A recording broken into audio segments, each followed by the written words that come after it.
Hey guys, this is Anthony Arcanum. I'm still here with my mom, and she wants to go back. And there's going to be several chapters to this story because there's so much involved in it. So she wants to tell the early days and her extreme love for Jesus ever since she could remember, and things of that nature. The reason that I put the phone down and we do audio is because the extreme private nature of this subject. She doesn't want her face shown. And as a new YouTuber, I don't have the skills yet to put those little pictures in the background and stuff like that that other people do while the audio is playing.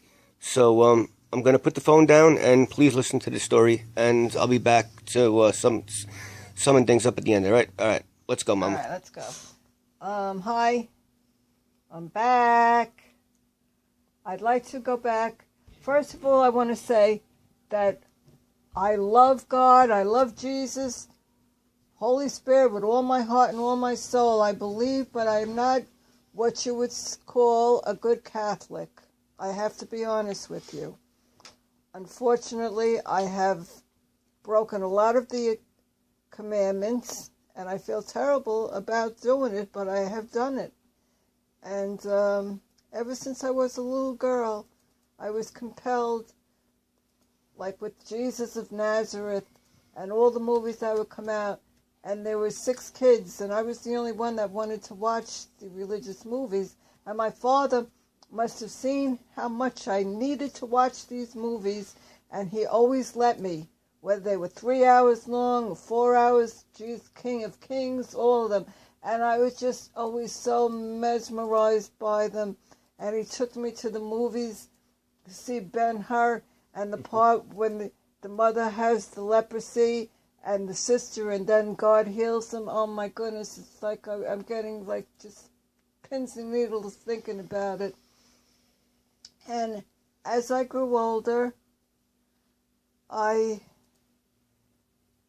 got married and got pregnant with my son, and it was a very joyous occasion. But I noticed after a couple of months, I was not the same person as I was. I noticed I had always had very thick, pretty hair, and it was coming out a lot, and I had so much that nobody was actually believing that my hair was coming out until it was really noticeably thin. And we went to all kinds of doctors, my mother and I, to find out what it was, and nobody knew for sure. And then I had gotten pregnant. This was 4 years later now, with my second child, and I felt worse than ever. I would bend down to go to tie my son's shoes. I couldn't even stand up. I was getting such bad pains in all of my joints. Everything was a mess. And then when I went to the obstetrician with the urine, he said, you know, honey, it seems to me like I really believe you have a real problem going on here. At first he thought I was just being, typical pregnant girl, oh, this hurts, that hurts. But he said, no, I need you to go to a specialist right now, today. And my sister Carol graciously came with me, and it wound up from all the tests that I had what's called systemic lupus. And I was put on very high masses of drugs. And from there I told you about what happened to me with the breakdown. Andy, can we stop for a minute? No. Please. Why? I want to collect my thoughts a little better. I'm going to have to do a new video. All right, so then, as I was saying, I was in the institution, and I was had a psychiatrist just on my case alone with my rheumatologist, and the psychiatrist say to me, what time is it? 12:06. Meanwhile, it was 9 o'clock in the morning. What time is it? 3:30. Meanwhile, it was the next day, and I was saying everything wrong, and I was calling my parents in the middle of the night because I thought it was daytime, and I remember my father just screaming, don't call this house anymore at this hour. What are you, crazy? And the funny part was, yes, I was crazy. He didn't get it. And I continuously do that until I finally took the phone off the hook altogether.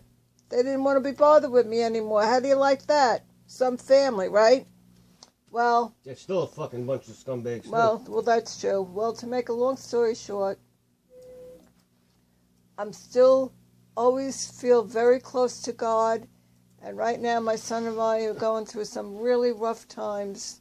My husband passed away, and I wound up in a nursing home. And my son, thank God, finally got a place to live because he was homeless for quite some time. And God's been good to us. And I just want you people to know that you just got to hang in there. And no matter what your tragedy is, all you have to do is have that faith. Have that faith. Believe in God. Believe in Jesus. Because I got to tell you, He's there. He's there for you. It may not be tomorrow, and it may not be next week or even next year, but He's going to save you. He saves us. Everybody that loves Him, He saves them. Just love Him and believe in Him. And it's amazing how many miraculous things will change in your life. Just give God a try. That's all you need. Try God. I love you. Tuning in and out for now. All right, I hope you guys enjoyed that video. It's a true story. If Satan is real, God has to be real. If the devil is real, Jesus is real. We'll be back. I'm going to shut down for now. And please forgive the lack of picture, but like I said, she doesn't want to show her face. So we're in a dark room and just put the phone on the couch. All right. Until next time, Anthony Arcanum and Lila Arcanum signing off. All right, peace.